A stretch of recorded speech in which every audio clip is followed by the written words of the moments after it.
Hola, te saluda Eli Bastidas. Bienvenidos una vez más al análisis de las series mundiales. La vez pasada hablamos de la serie mundial del año 2004, donde los Medias Rojas de Boston, contra todo pronóstico, se titularon campeones. Esta vez le toca el turno a los Medias Blancas de Osvaldo Guillén, quienes en el año 2005 hicieron lo impensable, un equipo que cabalgó, llegó a la serie mundial y la pudo ganar. Los Medias Blancas de Chicago enfrentaron en esta serie mundial del año 2005 a los Astros de Houston, cuando todavía los Astros pertenecían a la Liga Nacional. Recuerden que posteriormente los Astros fueron pasados a la Liga Americana. Una serie mundial que se terminó llevando el equipo de Guillén por 4-0, donde el MVP de la serie fue Jermaine Dye, este jardinero que era un impresionante jardinero y bateador también.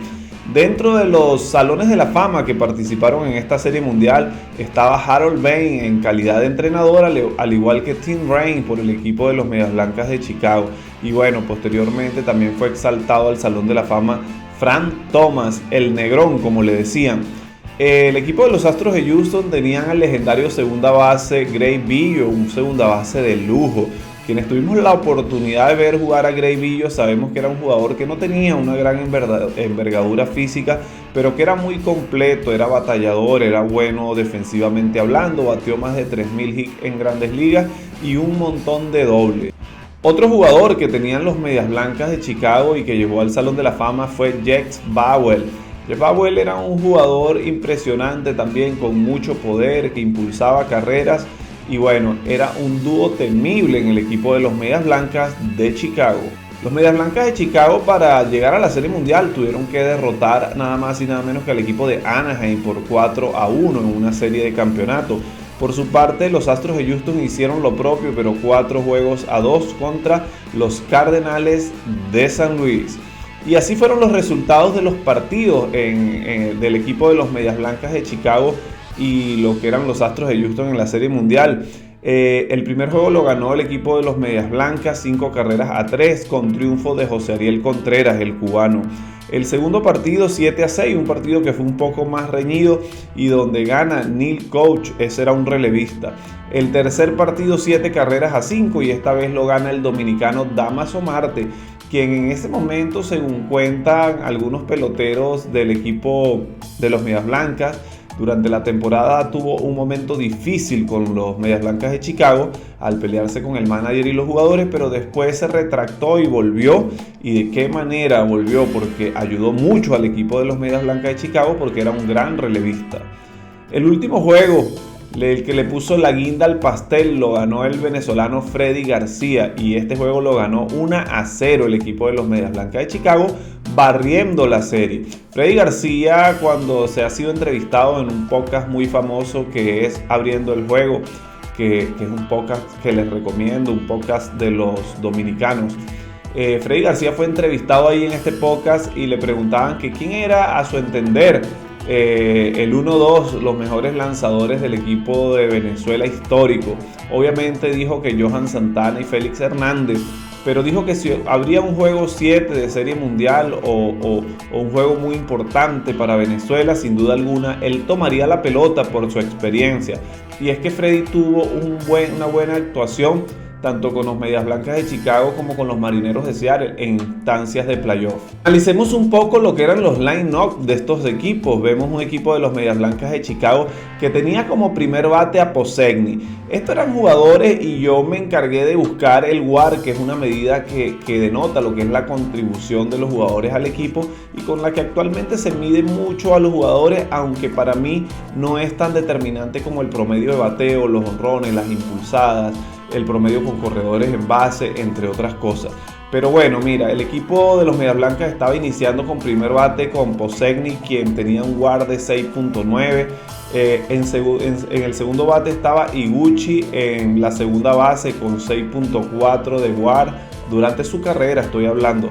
Jermaine Dye, un jardinero espectacular en el right field. Él acumuló un poco más de WAR, 20.3, es decir, tuvo una carrera un poco con mejores números. Konerko, quien era el primera base y para mí un jugador que tiene méritos para ser considerado al Salón de la Fama, 28.1 de WAR. Everett, quien era el bateador designado. Cat Everett, que él jugó en Venezuela, creo que con Magallanes, y tuvo un incidente bochornoso en el José Bernardo Pérez de Valencia o en el Universitario de Caracas, en un partido donde se fue a las gradas, fue expulsado, peleó con el árbitro, se fue a las gradas, se quitó la camisa, un desastre, pero después maduró. Y fue un jugador que incluso en un partido de Grandes Ligas creo que batió 4 jonrones en un partido. Aaron Rowan era el center field, era un gato, corría mucho, decía Freddy García. Este jugador acumuló 20.4 de WAR. Pierzynski era el receptor de este equipo, quizás no es el mejor receptor de todos los tiempos, pero sí que era batallador y rendidor con el bate también, acumuló un WAR de 23.8 en su carrera. Joe Creedy, el tercera base, tenía un WAR de 22.6, de 14.7, perdón, y Uribe, el shortstop, 22.6. Se habla muy poco de Uribe, pero muchos de los jugadores dicen que Uribe era un bate oportuno y un buen campo corto, que hacía el mayor esfuerzo por llegarle a todas las pelotas, y bueno, fue un jugador batallador y que se mantuvo en Grandes Ligas por largos años. Este era el line-up, más o menos podía variar de un partido a otro de los Medias Blancas de Chicago, y como los pitchers estaban José Ariel Contreras, el cubano, un cubano que llegó a Grandes Ligas un poco tarde, pero que sin lugar a duda tuvo una carrera muy buena. Freddy García, quizás entre los 5 mejores lanzadores venezolanos en el béisbol de Estados Unidos y el mejor en playoff. Orlando el Duque Hernández, quien también tuvo excelentes actuaciones con los Yankees de Nueva York, muy recordado, le daba profundidad a esa rotación, que era una rotación que daba miedo. Mark Buehrle, un pitcher zurdo excelente. John Garland, un derecho espigado alto que tiraba la pelota fuerte y alrededor de la zona de strike, y era un pitcher muy bueno en esa época. Y Dustin Hermanson, que era el closer, el cerrador. Por el equipo de los Astros, Gray Millo, Salón de la Fama, 65.5 de WAR a lo largo de su carrera. Taveras, el center fielder dominicano, con 5.1 de WAR. Lance Berman, el left fielder, 51.9. Morgan Ensberg en la tercera base, un conocido de la afición venezolana, 13.8. Mailán en la primera base, 4.0. Estos eran jugadores que muchos de ellos no pasaron de 10 años jugando en Grandes Ligas. Jex Bauer era el designado. En ese entonces estaba también Jason Lane, que jugaba en el right fielder. Brad Osmus, catcher, un catcher que después se convirtió en manager también, 16.5 de WAR, y Adam Everett en el shortstop con 12.6. Los pitchers, Roy Oswalt, un excelente derecho con muy buena curva, lo recuerdo, una recta consistente sobre las 90 millas largo. Andy Peric, el jugador experimentado de los Yankees de Nueva York. En esta serie pudimos observar a varios Yankees, de esas rotaciones de los Yankees que ganaron título de Serie Mundial. Estaba también Roger Clemens, el cohete, quien no ha sido inducido al Salón de la Fama, pero que sin duda alguna es uno de los mejores lanzadores que ha pasado por el béisbol. Estaba también Brandon Bucky y también estaba Rodríguez, el dominicano. Brad Leach era el cerrador, y bueno, básicamente, si lo pueden ver, eran equipos que en lo que era la line-up no estaban plagados de grandes estrellas, a excepción del equipo de los Astros, que tenía a Bauer y a Billo, ¿no? El resto eran jugadores consistentes, jugadores incluso por encima del promedio, y jugadores que tuvieron carreras no muy extensas en Grandes Ligas. Esta fue la Serie Mundial del año 2005. Estos eran los line-up, estos eran los equipos. Con este equipo se tituló campeón Osvaldo Guillén, y se habla mucho de que gran parte de ese éxito se debió a esa gran rotación de picheo que tenía el equipo de los Medias Blancas de Chicago. Y así, bueno, los Medias Blancas de Chicago se titularon campeón.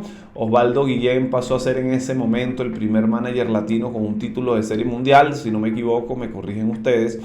Y bueno, coméntame qué te pareció esta Serie Mundial, si aparentemente fue fácil para el equipo de los Medias Blancas de Chicago. Sin embargo, yo veo que fueron juegos muy cerrados, no hubo una paliza como tal, pero se decantó la serie 4-0 a favor del equipo de los White Sox, lo que quiere decir que el picheo fue clave, el picheo relevo, tanto el picheo abridor. Déjame en los comentarios qué te gustaría ver en un próximo video, y también te cuento que voy a seguir haciendo el recuento de las series mundiales, y la próxima va a ser la Serie Mundial del año 2006.